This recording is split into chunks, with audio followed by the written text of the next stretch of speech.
How's it going? Thanks for joining us.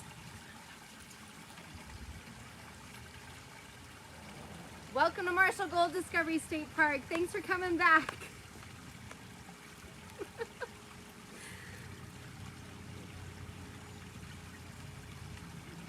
Hello. Welcome back. Thanks for joining us again for our virtual Coloma Gold Rush Live. I'm going to give it a few more moments just to make sure everybody's joining.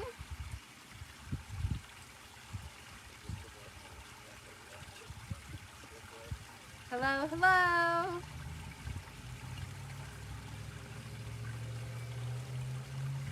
All right, so today we have, at 10 o'clock, we got to meet with the Mountain Men right behind me here.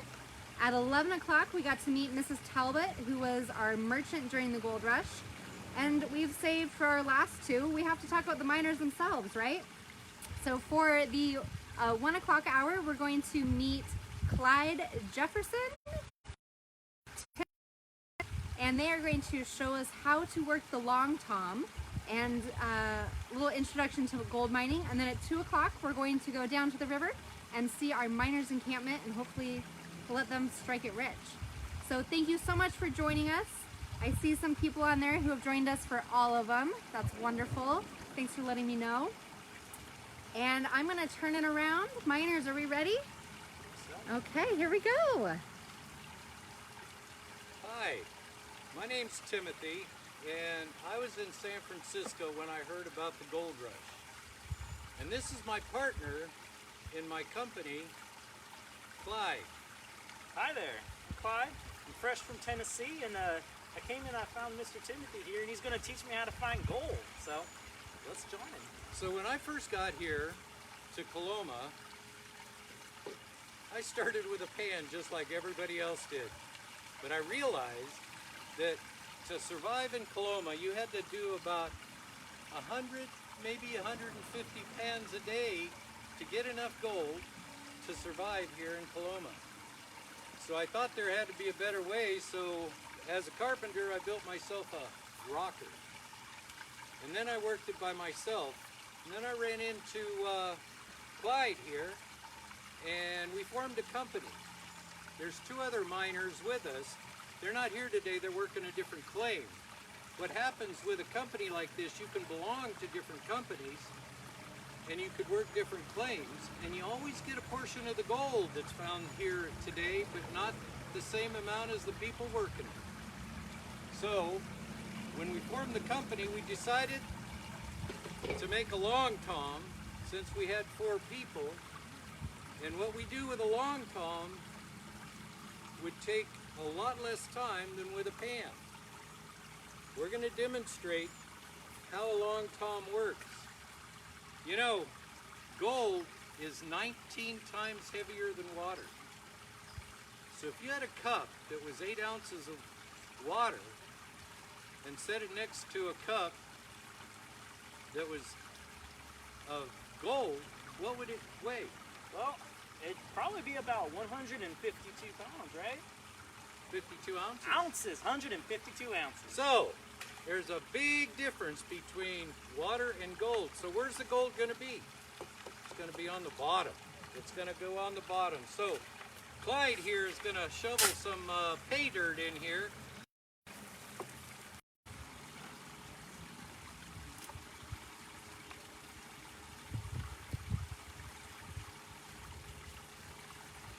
Okay, go. So these rocks, we have to get out of here so the sand can come through. But you notice we rinse those rocks, because who knows, there might be a flake of gold on them if we don't rinse them off. And we've been known not to throw out gold. So as we get that sand to go through the riffles here, our grit, as it flows down here, you'll notice that we have these pieces across here that stop the sand and slows it down. So now, hopefully that real heavy gold will stop behind here. How much was the water today? it was $1. Was it $1? $1 or $2. Okay. We have to buy our water since we're not next to the river. So we always go through here, and what we'll do with this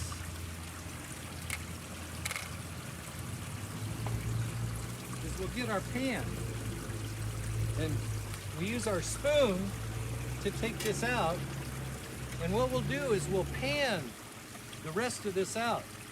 But before we lift these up, what I'm going to do is I'm going to put mercury in here. I'm going to put some mercury right in here in each one, because that mercury will amalgamate or adhere or stick to the gold. And I'll be able to take that mercury back out and take it to a retort furnace and boil it out. And then I have my gold, and then I can bring my mercury back and put it in here when I'm ready to use it again. So we want to go through here and look here, see if we find anything. So you see anything here? Oh, wait a minute. Wait, what? Oh my gosh! I found some gold! Look at that! See what it looks like. Eureka! Look at that. Right there. Right there. Can you see that gold right there? That's a nugget. Normally we just find flakes. Wow, you were lucky today. I'm sure am. Nice job, Yeah, Clyde. we get a cut of that. Guess what? The other two guys, they only get a little bit. Serves them right. They should be here. So as we get this out, we don't want to throw any gold out, right? Wow, that is a good find. I'm so excited about that. Thanks for showing me. We can pay our bills today. I hope so. Does anybody have questions for Timothy or Clyde? So let's, here, can you pan that out real quick? Sure can. Yeah, my coffee. And I'll go load it up again.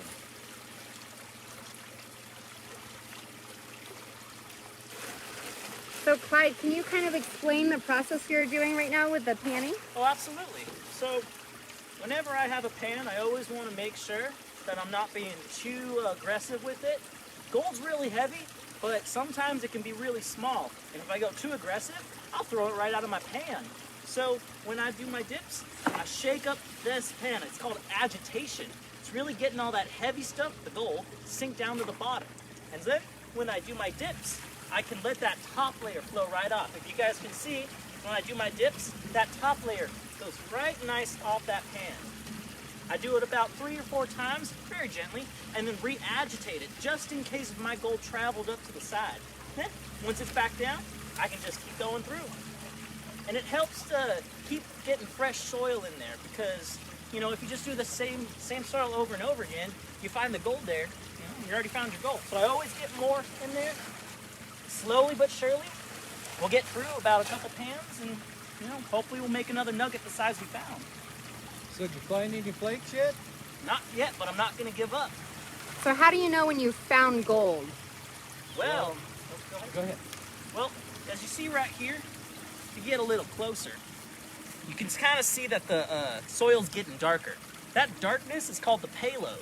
That's where all the heavier elements, the heavier iron pyrite likes to sink down, and the gold's so heavy it goes right below that. So as soon as you start seeing that, that's when you'll know you'll find your gold. I'm still working my way to get it all to there, but who knows, maybe I'll find some gold sooner or later. That black sand is pretty much iron, so it's pretty heavy too. So that's why you want to look for that black sand. And how do you know where to look for gold? If you are in a river, well, actually, the reason we're out here in the middle of Coloma, because this is all ancient riverbed. And because it's ancient riverbed, there will be gold in it. The gold, if you're in a river, if you're next to a river, what you might want to do is go on the inside of a turn on the river, and then pick up the big rocks and look for gold, or look for the darker sand underneath the big rocks, and put that in your pan and pan it out. Or like we are, we're just digging holes as we go along. Like I said, this is ancient riverbed, and there's been gold floating down from the hills up here in the Mother Lode. That Mother Lode is about 123 miles long. It's a vein of quartz that goes from Georgetown to about Mariposa. That's 123 miles, and it's about 1.5 miles wide. So that's pretty much where all the gold is in the hills in California. But there are more gold up north in some of those hills up there in Siskiyou. So you can find gold in most of the rivers on the west side of the Sierras. And how much gold are you hoping to get a day? We're hoping to get an ounce, at least an ounce, because it cost me about $19 a day to survive here in Coloma. So at least an ounce would pay our bills. If we get more than that, we'll all be able to split a good portion of it. Some of these guys, 2 of the guys in my company, they want to go back east. So they're saving all their money. We don't want to go back east. We want to make more and more money. And by doing that, we just have to work harder getting this gold out. On a scale of 1 to 1,000, how rare is gold? Actually, gold is probably about towards the top of 1,000, because the only thing that's more expensive than gold is platinum. And platinum is actually the only other thing that's heavier than gold. But gold is used as a monetary commodity. That's why everybody rushed out here. Just think, if you were walking down the street and somebody kept throwing money out in the street, you'd run over and grab it. Well, that's what it was like up here when you first got to Coloma in the early days in 1848. The gold was everywhere. So all of us Europeans, boy, we just rushed up here to pick up money out of the stream. Well, how you doing, Clyde? No gold yet, Clyde? No gold yet. Uh-oh. Sad to say. Well, the nice thing is we found that big nugget. We sure did. That's worth a couple of gold pieces. Excuse me, where'd that nugget go? It's in my pocket for safekeeping. Oh, okay, good. We're gonna split it, Good. don't worry. Okay, I just want to make sure we have that gold. Oh yeah. That's the last thing. We don't want to lose it. You don't have a hole in your pocket, do you? Not. Okay. Look. Good. There you go. So how would you protect your claim so that your tools aren't stolen or your long tom's not taken? Actually, that's the pretty cool thing about being here in Coloma. One of the nicest things is that, you know, you could lay like my tools right here, and you could actually put paper money down sometimes and nobody'd even touch it. But doggone it, if I left this piece of gold sitting here, it would be gone in a second. But everybody was on an honor system here. We didn't have to worry too much about claim jumpers, especially in the early part of Coloma's history. So one of the classes wants to know, where is your water coming from? What is your water source? Our water is coming from a canal that's up on the side of the hill. There's a water company that's called Coloma Water and Refuge. What they do is they sell water to people like me, and if the water they get the water from the river, and how they get it from the river is, as long as the river is high, they get a good quantity of water. So if the river's high, my water is cheap, but if the river's low, my water goes up. There's been days I've actually had to pay $4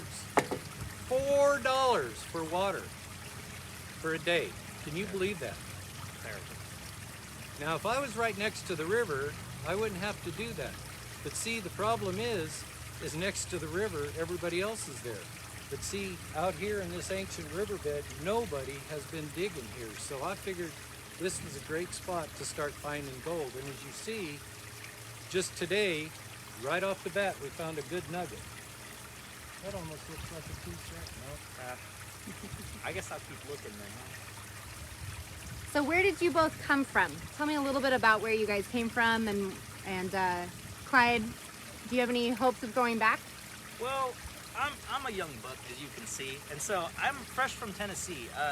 Before here, I came from my daddy's farm. He grew peaches and pears, and I don't know. I don't really want to do that. I don't want to be a farmer, and the last thing I want to do is to tuck my tail between my legs and go back home and tell them that I wasn't successful. I want to try to get as much gold as I can so I can start my life here. I don't want to go back there to live with mom and dad. Now I came out here, oh, I guess going on 6, 7 years ago. But I came from Missouri. I was a carpenter back then. I made furniture. And when I got out here, I went to San Francisco or Yerba Buena, and I worked there for a company. And then when this man, I can't remember, what was his name? Samuel Brennan. I heard him. Come walking through San Francisco with a handful of gold. He said you could go up there to Coloma and find gold. Well, that sure beat making furniture. But when you get here, you realize it doesn't. It's a lot easier making furniture because I know when I'm done with a piece of furniture, somebody's already bought it. I can never tell whether I'm going to find gold that day or not.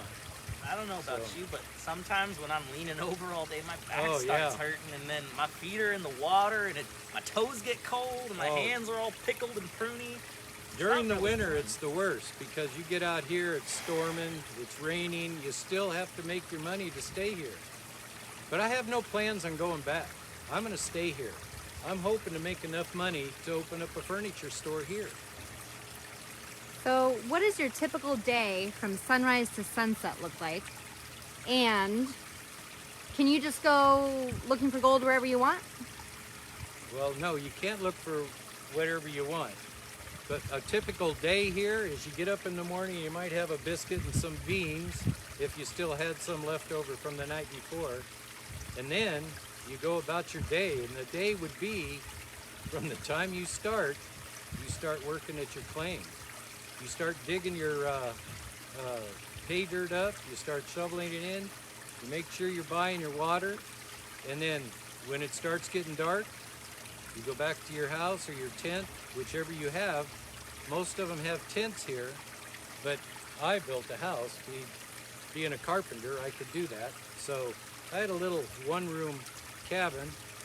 I'd go back there and then have my dinner and right to bed and back up the next morning.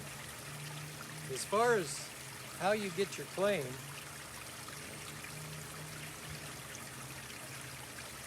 I bought this one, but somebody else had the claim before me. But they had only started working it when I bought it, and it was very cheap. And it was, how much did we pay for this? It was $18. Somewhere around there, $18 for the claim.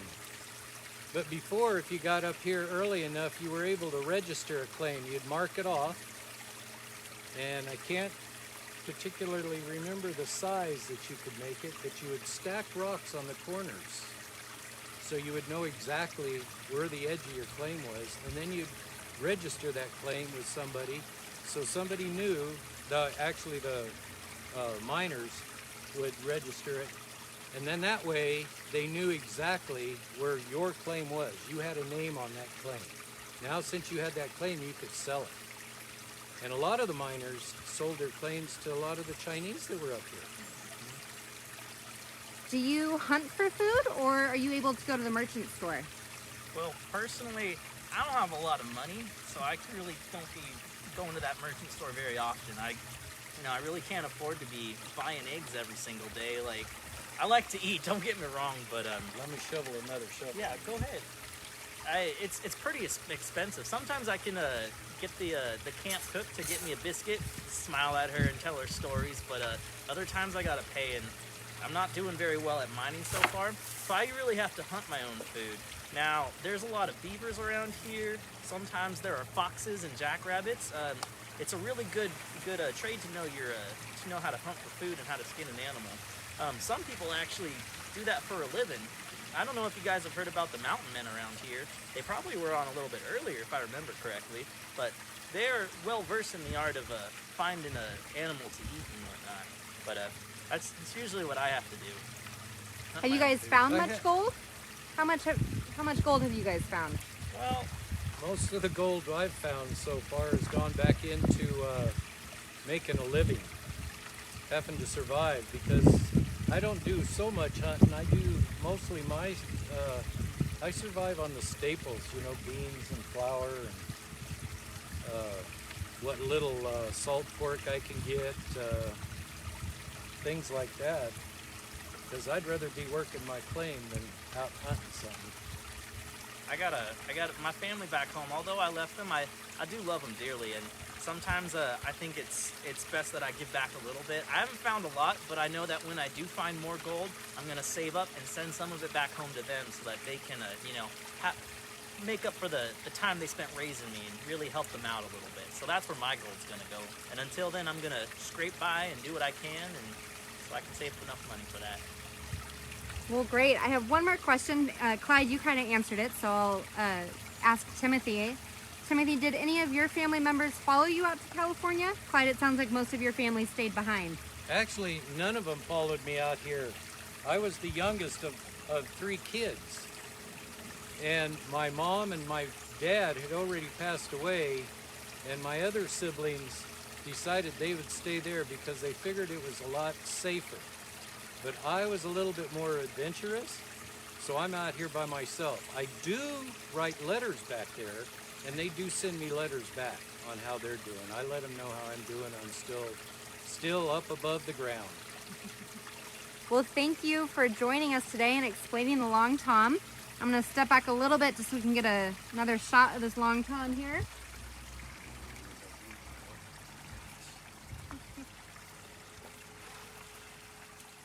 And then I'll turn it around. Thanks for joining us for our miners and the long tom. Oh, one last question. What if you get sick?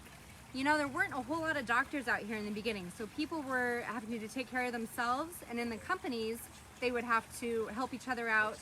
There wasn't a lot of medicine. You couldn't rush somebody to the hospital. But if somebody was really sick, they would try to drive them down to Sutter's Fort where there was some medical attention. Again, thank you guys so much for joining us for our 1 o'clock hour. Remember to come back at 2 o'clock for our last segment of Virtual Coloma Gold Rush Live. We're gonna go join our miners down at the river and see their encampment and see if they've got struck it rich yet. So we'll see you guys in a little bit back here at 2 o'clock. Thanks, bye.